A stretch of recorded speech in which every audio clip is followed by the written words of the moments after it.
Coat के सूरजमल सोढ़ा की पुत्री फूलम दे या सुप्यार दे नाम था उनका। दोनों में से जो आपको दिखे ऑप्शन में, फूलम दे दिखेगा ज्यादातर। यदि फूलम दे नहीं हो, सुप्यार दे हो, तो भी आप उसको सही मानिए। उनके साथ बाबूजी की शादी तय हुई। बारात रवाना होने को आई। बाबूजी बेहद सुंदर थे, ऊपर से राजकुमार थे, राजा के भतीजे थे, बहुत सुंदर बने बाबूजी। अच्छी शेरवानी पहनी बाबूजी ने, अच्छा साफा बांधा होगा, तुर्रे, कलंगी, सरपेच, एंटीने जितने लगाने थे वो सब लगाए। एंटीना लगता है साफे के बीच में एक, वो सब लगाए। बाबूजी के जो खास दोस्त थे, दो भील जाति के भाई थे, चांदा और डामा। चांदा और डामा भी पूरे एकदम तैयार, डीओ छिड़क के दूल्हे के दोस्त तो एकदम तैयार रहे भाई, वो भी एकदम बाबूजी के साथ में तैयार होके। और बाबूजी ने कह रखा कि अरे चांदा डामा, आप एकदम मेरे पास में रहोगे। ठीक है बाबू, चिंता ही मत करो। पर उन्होंने बाबूजी कहा कि बाबूजी यारो, बाकी तो थू थू नजर नहीं लग जाए। आज अमरकोट में आपको देखने के लिए छज्जे टूट जाएंगे। अक्सर गांव में जब बारातें जाती है तो महिलाएं छतों पर चढ़ चढ़ के देखती है। तो हवेलियों के आगे छज्जे निकले हुए रहते थे पहले घरों में, उन छज्जों पर चढ़ चढ़ के देखती थी। अक्सर गांव में किसी की सुंदरता का जब बखान करना होता तब कहा जाता है इसकी बारात जाएगी तो छज्जे टूट जाएंगे, मतलब इसको देखने के लिए इतने लोग इकट्ठे होंगे कि उनके बाहर से छज्जे नीचे आ जाएंगे। तो बाबूजी यारो, आज आप तो इतने हैंडसम लग रहे हो, पर बाबूजी एक कमी है अपने पास अच्छी घोड़ी नहीं है। और बिना अच्छी घोड़ी के बींद किस बात का अच्छा लगे? दूल्हा तो तभी ओपे जब घोड़ी बहुत अच्छी हो। बाबूजी ने कहा यार अब घोड़ी तो जो है वही लेनी पड़ेगी, और तो अपने क्या कर सकते हैं। इनके गांव कोलूमंड में एक चारण जाति की महिला रहा करते थे, देवल। देवल नामक एक चारण जाति की महिला थे।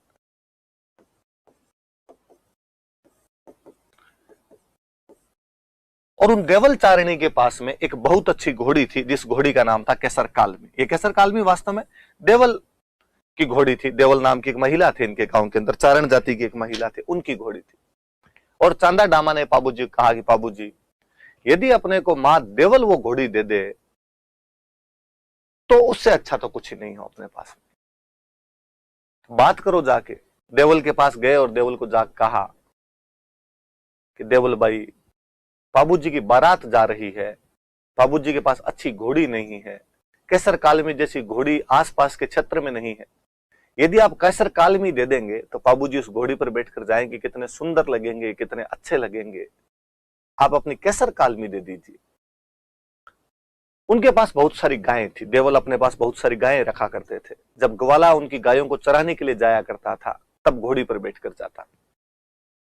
और देवल ने कहा कि राजकुमार की शादी में मैं किसी चीज के लिए मना तो क्यों ही करूं, पर मेरा जो ग्वाला है वो घोड़ी लेकर जाता है गायों को चराने के लिए। उन दिनों गायों की लूटपाट बहुत हुआ करती थी, और कल को खुदा ना खास्ता गायों की लूटपाट हो तो मेरा ग्वाला फटाफट भाग के तो आए, आके कहे तो सही कि गायों की चोरी हो गई, पीछे से गांव वाले हथियार लेके तो जाए, गायों को बचाकर तो लाए। और यदि आप घोड़ी ले गए, कल को गायों की लूटपाट हो गई तो मैं गायों को कैसे बचाऊंगी। चांदा और डामा निराश होकर बाबूजी के पास है और बाबूजी को आकर कहा कि बाबूजी देवल ने ये जवाब दिया है, एक बार आप ट्राई करके देखो, क्या पता आप खुद जाओ तो देवल पिघल जाए। बाबूजी गए और बाबूजी ने जाकर कहा कि देवल आप घोड़ी दे दीजिए, मैं आपकी गायों की रक्षा का वचन देता हूं। देवल ने कहा कि बाबूजी आप कैसे गायों की रक्षा कर पाएंगे, आप वहां जाएंगे बारात लेकर, उन बारात में स्वागत के अंदर खो जाएंगे, आप अपनी शादी के अंदर खो जाएंगे, वहां पर नई दुल्हन से बातें करेंगे, वहां कैसे मेरी गायों की रक्षा करोगे आप। बाबूजी ने कहा कि मैं आपको वचन देता हूं कि मैं यहां से जा रहा हूं, रास्ते में यदि मुझे समाचार मिला कि देवल की गायों की चोरी हो गई, मैं बीच रास्ते से वापस लौट कर आऊंगा। मैं यदि वहां पहुंचा और वहां पहुंचने के बाद यदि मुझे पता चला कि मैं तोरण मारने वाला हूं, उसी टाइम पता चला कि देवल की गायों की चोरी हो गई, लूट हो गई, मैं बिना तोरण मारे वापस आ जाऊंगा। मैं खाना खाता हुआ तो खाना छोड़ दूंगा, मैं नहाता हुआ तो नहाना छोड़ दूंगा, इवन यदि मैं फेरे ले रहा होऊंगा तो मैं फेरे छोड़कर वापस आ जाऊंगा, आपकी गायों की रक्षा करूंगा। देवल ने कहा कि बाबूजी जब इतना कह रहे हो तो घोड़ी ले जाइए आप। बाबूजी केसर कालमी लेकर गए। केसर कालमी वाकई जितनी मैंने वर्णित की उससे भी ज्यादा सुंदर घोड़ी थी। पहले गांव के अंदर जब दूल्हा घोड़ी को लेकर जाया करता था तो घोड़ी को नचाया करते थे, दूल्हा घोड़ी को डांस करवाया करता था। अब तो क्या करवा ले, अब तो दूल्हे यूं दुबले पतले मरे हुए से होते हैं, घोड़ी गिरा दे कहीं पे तब तो दुल्हे को दो दोस्त इधर से पकड़ के खड़े रहते हैं कि तू टिके रहे, 5 एक मिनट का मामला है, बाद में हम तेरे को दोनों हाथों से पकड़ के उतार लेंगे। पहले थोड़े रांगड़ आदमी हुआ करते थे जी, दिल के डाकी हुआ करते थे, वो घोड़ी पे बैठते तो भी अच्छे लगते थे। बाबूजी उसी प्रकार के नौजवान थे और बाबूजी वहां पहुंचे और कहते वाकई बाबूजी को देखने के लिए दूर दूर से लोग आए थे। और घोड़ी की भी उतनी चर्चाएं, अरे क्या घोड़ी आई है। पहले बारातें जाया करती तो घोड़ियों की दौड़ करवाया करते। कहते उस दिन जब घुड़दौड़ करवाई गई अमरकोट के घोड़ों के बीच में और बाबूजी की केसर कालमी के बीच में, केसर कालमी फिर जीत के आई थी, जबकि केसर कालमी इतनी दूर चल के गई थी और अमरकोट वालों के घोड़े एकदम खड़े खड़े वहां पर लाए गए थे। कहते हैं कि अमरकोट वालों को बड़ा गुस्सा है, उनको लगा यार हमारे घोड़ों को इस केसर कालमी ने हरा दिया, आज तोरण पर देखेंगे। और बाबूजी जब तोरण पर पहुंचे तो तोरण बहुत ऊंचा बांधा गया कि अब ऊंचा तोरण कैसे मारेंगे। बाबूजी को लगा यार आज तो ये बेइज्जती करवाएंगे। वैसे भी हिंदी में मुहावरा होता है, तोरण मारना मतलब शक्ति प्रदर्शन करना। तोरण मारने बड़ी चीज हुआ करती थी उन दिनों में। आजकल तो शादियों में देखते हैं कि तोरण भी यूं नीचा सा लटका देते हैं, दूल्हे कहते हैं जैसे तैसे करके तलवार एक बार टच कर दे तू, इतनी सिरी करते हुए की। पहले ऊंचे ऊंचे तोरण बांधे जाते, दूल्हे की परीक्षा ली जाती कि अब इतना ऊंचा तोरण कैसे मार देगा। घोड़े की परीक्षा होती, घोड़ा क्या कूद कर तोरण मरवा पाएगा कि नहीं मरवा पाएगा। बाबूजी ने जब देखा कि यार तोरण खूब ऊंचा बांधा हुआ है, बाबूजी को लगा आज मरवाएगा जिसमें शक नहीं है। पर बाबूजी अपने केसर कालमी पे हाथ फेरते हैं और कहते हैं कि मत ना दीजे केसर थारो मारो पोत, ए केसर आज तेरा और मेरा भेद मत दे देना, मत ना लजाए आज राठौड़ा री जातड़ी। कि केसर आज राठौड़ों की उस जाति को लज्जित मत कर देना, मारवाड़ के वंश को लज्जित मत करना, आज तू तेरा जोहर दिखा, आज मेरे से तोरण मरवा दू। बाबूजी ढोल बजाने वाले को कहते हैं कि ढोली रा छोरा तू तो मदरो ढोल बजा, कोई ढोल रे धमाके मारे केसर घोड़ी नाच सी। केसर नाचती है, बाबूजी उस केसर की लगाम खींचते हैं, केसर अपने दोनों पैरों को अमरकोट के गढ़ के कंगूरों पर टिका देती है, ईंटें साथ में लाती है गढ़ की। बाबूजी आराम से तोरण मारते हैं। वहां जितनी महिलाएं पुरुष खड़े थे वो बाबूजी के उस अद्भुत करतब को देख रहे थे कि क्या यार सजीला नौजवान आया, वाकई जवाई आया, बड़े खुश हुए। मैंने जब कहीं ये कहानी पढ़ी थी उसमें बहुत अच्छी लाइन थी कि बाबूजी की जो पत्नी थी फूलम दे, उनकी सहेलियों ने जब ये देखा तो उन्होंने जाके फूलम दे को ये बातें बताई कि तुम्हारे पति ने बाहर इस प्रकार से तोरण मारा, इतनी अच्छी घोड़ी पर बैठा हुआ, इतना अच्छा उसको नचवा रहा है, इतना सुंदर लग रहा है। फूलम दे मन ही मन बड़ी राजी हो रही थी। कोई नवयुवती इस बात से क्यों ना राजी हो कि उसे शादी करने के लिए जो आया वो वाकई सपनों का राजकुमार है। पर बाबूजी फेरों के अंदर गए, बाबूजी फेरे लेने लगे।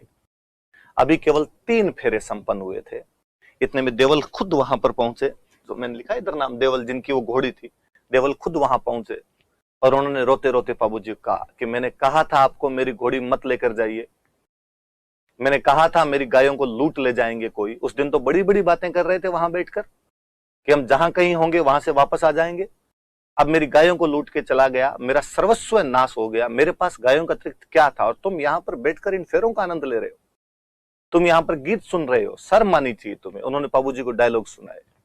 बाबूजी ने पूछा कि माँ देवल गायें कौन ले गए आपके, आप बताइए। मैं आपको वचन दे के आया था कि मैं आपकी गायों की रक्षा करूंगा, निश्चित तौर पर मैं आपकी गायों की रक्षा करूंगा। उन्होंने कहा कि मेरी गायों को जींदराव खिंची ले गया। जींदराव खिंची जायल के राजा थे। नागौर में जो जायल पड़ता है यहां के राजा हुआ करते थे जींदराव खिंची। कि जींदराव खिंची जो है वो मेरी गायों को ले गया। वैसे जींदराव खिंची बाबूजी के रियल बहनों ही लगते थे। बाबूजी की जो बहन है उनकी शादी जींदराव खिंची के साथ में की हुई थी। पर जींदराव खिंची की और बाबूजी के परिवार की उस शादी के बाद से बंदी बंद हो गई थी। इवन जींदराव खिंची बाबूजी की शादी में भी नहीं आए हुए थे और जींदराव खिंची के दिमाग में यह था कि बाबूजी ये सब भाई बारात लेकर जाएंगे तब मैं इनके गांव को लूट लूंगा, इनके गांव की बेइज्जती करवाऊंगा। गांव की रक्षा करने वाले तो यही हैं, राजा का परिवार ही तो रक्षा करे सब लोगों की। राजा की जिम्मेदारी रक्षा करने होती थी और राजा काम का किसका होता था, वो जनता की रक्षा करता था, जनता उसे टैक्स दिया करती थी। और जींदराव खिंची ने कहा मैं लूट लूंगा, फिर गांव वाले इनके गले पड़ेंगे। और देवल ने कहा कि जींदराव खिंची जायल का राजा मेरी गायों को उठाकर ले गया है, तुमने वचन दिया था बाबू कि तुम मेरी गायों की रक्षा करोगे। बाबू 3 फेरे लेते हैं, केवल 3 फेरों के बाद में वो शादी का गठजोड़ा खोल देते हैं। अमरकोट वाले हक्के बक्के थे कि बाबूजी ऐसे कैसे कर सकते हो, फेरे तो पूरे कीजिए, शादी तो पूरे कीजिए। बाबूजी ने कहा कि पर इनसे पहले वचन जरूरी है। रघुकुल रीत सदा चली आई, प्राण जाई पर वचन ना जाई। मैं बहुत पहले जब रवाना हुआ था तब देवल को ये वचन देकर आया था कि मैं तुम्हारी गायों की रक्षा करूंगा। वो गायों की रक्षा की जानी ज्यादा जरूरी है, वरना कभी लोग कभी किसी के वचनों पर विश्वास नहीं कर पाएंगे। बाबूजी वहां से लौटते हैं, पीछा करते हैं जींदराव खिलजी का। जोधपुर में एक और गांव पड़ता है देचू। उस देचू गांव के अंदर युद्ध करते हैं। बाबूजी गायें बचा लेते हैं वहां पर, अन्य व्यक्तियों के साथ गायें वापस पहुंचाते हैं। इस युद्ध में बाबूजी लड़ते हुए वीर गति को प्राप्त होते हैं।